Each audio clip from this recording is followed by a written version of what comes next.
नमस्कार दोस्तों, मैं आप सभी का स्वागत करता हूं स्टॉक एनालिसिस के इस सीरीज़ में। तो जैसे कि आपको पता ही है, हमने एक पिरामिडिंग का वीडियो बनाया था जिसमें हमने ये सिखाया था कि पिरामिडिंग की हेल्प से आप कैसे इन्वेस्ट कर सकते हैं। ओके, इन्वेस्ट या फिर आपको शॉर्ट टर्म के लिए भी किसी स्टॉक को रखना है तो वो कैसे रख सकते हैं विथ हेल्प ऑफ पिरामिडिंग, ये हमने सिखाया था। और ये भी बोला था उस वीडियो में कि अगर आप का कोई भी स्टॉक है और अगर आप वो स्टॉक उस वीडियो के नीचे कमेंट करते हैं तो उस स्टॉक का एनालिसिस हम कर देंगे। ओके, सो इसीलिए हमने एक अलग से वीडियो लिस्ट बनाई थी, एक सीरीज़ बनाई थी जिसका नाम है स्टॉक एनालिसिस सीरीज़। तो आप लोगों ने कमेंट किया है ये स्टॉक डिवीज़ लैब।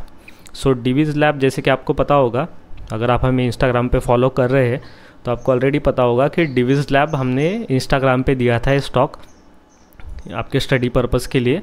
और उस टाइम पे इसकी कितनी प्राइस थी और आज क्या प्राइस है आप देख लीजिए। ये लगभग 10 से 12% ऑलरेडी अप है जहाँ से हमने दिया था। ओके, सो डिवीज़ लैब का फिर भी हम आपको एनालिसिस करके दिखाते हैं, क्योंकि इंस्टाग्राम में हमने क्या किया था, सिर्फ स्टॉक और न्यूमरोलॉजी लेवल इतना डाला था और वहाँ पे नीचे टैग लिखा था कि ये स्टॉक में मीन्स डिवीज़ लैब में रिवर्सल आ गया है कि नहीं आ गया है, ये आपको क्या लगता है, ऐसा हमने क्वेश्चन मार्क डाला था। और आपके स्टडी पर्पज़ के लिए स्टॉक डाला था क्योंकि मुझे बहुत ही अच्छा लगा स्टॉक, और हमारा जो न्यूमरोलॉजी का सेटअप है उसमें परफेक्ट बैठ रहा था। ओके, और न्यूमरोलॉजी लेवल भी हमने प्लॉट किए थे। तो चलिए मैं अभी इसका डिटेल एनालिसिस कर देता हूँ आपके लिए। सो एनालिसिस करने से पहले एक डिस्क्लेमर देना चाहूँगा कि हम ये जो एनालिसिस कर रहे हैं ये सिर्फ स्टडी पर्पज़ के लिए है, ये हमारे तरफ से कोई भी रिकमेंडेशन नहीं है। ओके, तो चलिए शुरू करते हैं इस स्टॉक का एनालिसिस। तो दोस्तों एक और चीज़ बताना चाहूँगा, ये जो हम एनालिसिस कर रहे हैं ना वो सिर्फ न्यूमरोलॉजी के बेस पे है। ओके, जब भी हम किसी भी स्टॉक में इन्वेस्ट करते हैं, ओके, वो लॉन्ग टर्म हो, मतलब मंथली टाइम फ्रेम पे हो या फिर वीकली टाइम फ्रेम पे, हम सिर्फ न्यूमरोलॉजी का इस्तेमाल करते हैं। सो इस एनालिसिस में हम सिर्फ न्यूमरोलॉजी का ही इस्तेमाल कर रहे हैं, दूसरा कोई भी एनालिसिस इस पर अप्लाई नहीं हुआ है। अगर आप टेक्निकल एनालिसिस, फंडामेंटल एनालिसिस जो कुछ भी करते होगे तो आप श्योरली कर सकते हैं, हम वो नहीं कर रहे हैं। सो देखिए, इस एनालिसिस में हम सबसे पहले ये चीज़ देखते हैं कि इसकी पास्ट मूवमेंट कैसी है। तो देखिए पास्ट मूवमेंट इसने बहुत अच्छी दी है, एक रिट्रेसमेंट देता है। ओके, देखिए रिट्रेसमेंट के बाद सीधा ऊपर चला जाता है। देखिए यहाँ पे गया था और फिर एक रिट्रेसमेंट दी थी। सो रिट्रेसमेंट में हमें क्या करना होता है कि रिट्रेसमेंट का एक जो बॉटम हमें कैच करना होता है। सो अभी देखते हैं कि इस स्टॉक का बॉटम न्यूमरोलॉजी ने कैच किया है कि नहीं किया है। तो हम बॉटम जो है लास्ट हाई से जो है हम बॉटम पता लगा सकते हैं किसी भी स्टॉक का। अब ये कैसे करते हैं न्यूमरोलॉजी की हेल्प से, इसके लिए आप लोगों ने बहुत सी रिक्वेस्ट की थी तो हमने डायरेक्टली कोर्स ही लॉन्च कर दिया है। आप श्योरली न्यूमरोलॉजी का कोर्स ज्वाइन कर सकते हैं और वो कितने एक्यूरेट वर्क करता है, कितना परफेक्टली वर्क करता है किसी भी स्टॉक पे, ये मैं आपको अभी दिखा दूंगा। न्यूमरोलॉजी का कोर्स अगर आपको ज्वाइन करना है तो आप श्योरली डिस्क्रिप्शन चेक कर सकते हो, डिस्क्रिप्शन में ईमेल मेंशन है, हमें ईमेल जस्ट कर दीजिए और हमें आपको डिटेल भेज देंगे। ओके, तो दोस्तों किसी भी स्टॉक का जब हम एनालिसिस करते हैं तो सबसे इम्पॉर्टेंट चीज़ आती है स्टॉप लॉस। तो जब भी हम एंट्री करते हैं तो एंट्री करने से पहले हमें स्टॉप लॉस पता होना चाहिए कि स्टॉप लॉस कौन से होने वाला है उस स्टॉक में। Okay, so stop loss important है, एंट्री हमारी इंपॉर्टेंट है। स्टॉप लॉस हमेशा एक सेंसिबल स्टॉप लॉस होना चाहिए, मतलब ज़्यादा बड़ा भी नहीं होना चाहिए और ज़्यादा छोटा भी नहीं होना चाहिए। ओके, और उसके बाद एंट्री भी प्रॉपर होनी चाहिए। और उसके बाद सबसे इम्पॉर्टेंट चीज़ आती है ट्रेलिंग स्टॉप लॉस, मतलब आपने हमेशा अपने प्रॉफिट को ट्रेल करते रहना चाहिए, तभी जाके आपको मैक्सिमम प्रॉफिट मिलता है किसी भी स्क्रिप्ट में। और उसके बाद इम्पॉर्टेंट चीज़ है वो है एग्जिट, मतलब आपका टारगेट। तो ये सभी चीज़ें हम न्यूमरोलॉजी की हेल्प से पता करते हैं। तो अभी देखिए मैंने न्यूमरोलॉजी एनालिसिस जो किया था इस स्टॉक पे और जो इंस्टाग्राम पे डाला था वही यहाँ पे लिखा हुआ है लेफ्ट साइड में। तो देखिए एनालिसिस हम करते हैं इस स्टॉक का मंथली टाइम फ्रेम पे, क्योंकि अच्छा स्टॉक है, इसको हम लॉन्ग टर्म के लिए रख सकते हैं, इसलिए मंथली टाइम फ्रेम पे, मतलब बड़े टाइम फ्रेम पे इसका एनालिसिस कर रहे हैं। सेकंड चीज़ है कि होल्डिंग, तो हम इसको कैसे होल्ड कर सकते हैं। देखिए होल्ड करने के दो पैटर्न है, एक तो लॉन्ग टर्म के लिए आप होल्ड कर सकते हैं। देखिए जैसे कि बॉटम यहाँ पे कैच किया सपोज आपने और यहाँ पे इसको छोड़ दिया कम्प्लीटली, मतलब यहाँ पे बाय करना और यहाँ पे छोड़ देना। एक तो हो गया स्विंग कैच करना, या फिर लॉन्ग टर्म के लिए आप होल्ड कर सकते हैं, मतलब यहाँ पे बाय किया नीचे और यहाँ पे पार्शियल क्वांटिटी एग्जिट की या फिर नहीं की, ऐसा मान लो आपने वैसा ही इसको रखा और इसको फिर से जब बुल रन स्टार्ट होगा इसमें तब भी उसको चलने दिया। तो ये दोनों भी चीज़ें आप इस स्टॉक में कर सकते हैं। स्टॉक अच्छा ही दिख रहा है, पास्ट मूवमेंट अच्छी दिख रही है। ये सिर्फ हम जो है न्यूमरोलॉजिकल एनालिसिस इसमें कर रहे हैं और पास्ट डेटा देख रहे हैं। इसमें फंडामेंटल एनालिसिस, टेक्निकल एनालिसिस कुछ भी इन्वॉल्व नहीं है।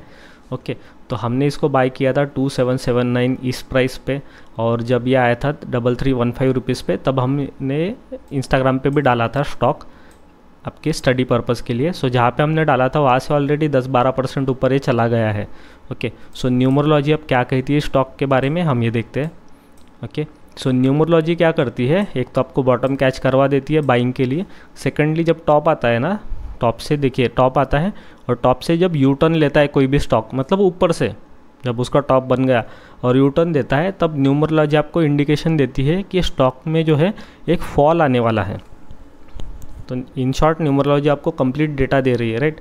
सो यहाँ पे जो है ये देखिए, ये लेवल हमने ड्रॉ की है 4543 पे। यहाँ पे हमें पता चल गया था कि स्टॉक नीचे जा रहा है, क्योंकि ऊपर से नीचे के लेवल को टच कर रहा है न्यूमरोलॉजी के। ओके, सो फॉल हमें पता था। तो इसी फॉल के टाइम पे, मतलब देखिए अक्टूबर ऑफ 2021 को ये पता था कि इस लेवल के पास ये आएगा।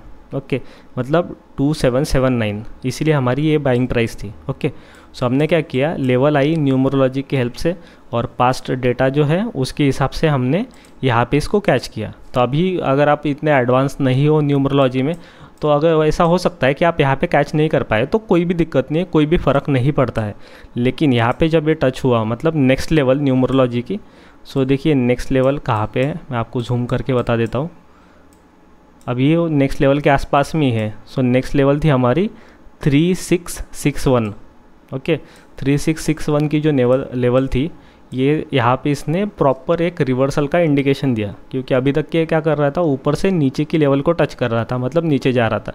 अब यहाँ से इसने क्या किया, नीचे से ऊपर की लेवल को टच करना स्टार्ट कर दिया है, मतलब ये ऊपर ऊपर जा रहा है। इसीलिए हमने क्या किया था, यहीं पे कहीं तो भी इंस्टाग्राम पे बोला था कि क्या इसमें रिवर्सल आया, ऐसा आपको लग रहा है क्या, और क्वेश्चन मार्क डाला था। ओके, तो वहाँ से तो ऑलरेडी ऊपर आ चुका है ये, और जब भी ये यहाँ से इस लेवल को टच करेगा, मतलब 4543 रुपीज़ पे, तब आप क्या करेंगे, स्टॉप लॉस अभी आपका यहाँ पे है, तो स्टॉप लॉस को उठा के यहाँ पे रख देंगे नेक्स्ट लेवल पे। जब स्टॉक यहाँ पे आ जाएगा लाइफ टाइम हाई के पास, तो स्टॉप लॉस हम इधर रख देंगे। ओके, सो अगर इसमें आप पिरामिडिंग भी डाल सकते हैं, पिरामिडिंग श्योरली कर सकते हैं। अब से पिरामिडिंग इसमें स्टार्ट हो सकती है with this stop loss, pyramiding कर सकते हैं श्योरली। और जब ये लाइफ टाइम हाई क्रॉस करता है, तब पिरामिडिंग का जो लास्ट स्टेप होता है, मतलब थोड़ा पैसा जो हम रखते हैं फाइनल स्टेज के लिए, वो यहाँ पे डाल सकते हैं। मतलब सपोज़ आपने यहाँ पे अभी 50% पैसा डाला, उसके बाद यहाँ पे 30% डाला, यहाँ पे 20% डाल दिया, लाइफ टाइम हाई जैसे ही क्रॉस होता है वैसे आपने बचा हुआ 50% पैसा डाला, तो इसको आप चलने दे सकते हैं, और स्टॉप लॉस हमेशा ट्रेल करते रहना है। ओके, और जब इसका टॉप आ जाएगा, तब हम तभी भी लेवल डाल देंगे, टॉप के पहले ही डाल देंगे। जैसे ये लाइफ टाइम हाई क्रॉस करेंगे ना यहाँ पे, मतलब ये लेवल 5402 रुपीज़ के लेवल क्रॉस करेंगे, तब हम ऊपर के लेवल्स डाल देंगे, ताकि आपको आसानी हो जाएगी इसको जो है एग्ज़िट करने में। ओके, सो ये हमारी तरफ से एनालिसिस है, ये कोई भी रिकमेंडेशन नहीं है, ये जस्ट इस पर्पज़ के लिए हमने डाला है कि आप किसी भी स्टॉक की स्टडी करें न्यूमरोलॉजी की लेवल को लेके। तो आप न्यूमरोलॉजी के लेवल का भी यूज़ कर सकते हैं, या फिर अगर आपका कोई एनालिसिस होगा तो उसको भी यूज़ कर सकते हैं। ओके, ये हमारी तरफ से एनालिसिस था। अगर आप न्यूमरोलॉजी कोर्स ज्वाइन करना चाहते हैं तो श्योरली हमें ईमेल कर दीजिए, डिस्क्रिप्शन में ईमेल एड्रेस मेंशन है और वीडियो में भी फ्लैश होगा। अगर आपका कोई और स्टॉक है जिसका आप एनालिसिस चाहते हैं हमारी तरफ से, या फिर न्यूमरोलॉजी लेवल चाहते हैं किसी भी स्टॉक के लिए, न्यूमरोलॉजी का कंप्लीट एनालिसिस हम उस स्टॉक का कर देंगे। सो आप कमेंट कर सकते हैं श्योरली। सो आई होप आपको वीडियो अच्छा लगा है दोस्तों। तो मिलते हैं नेक्स्ट वीडियो में। Thank you for watching.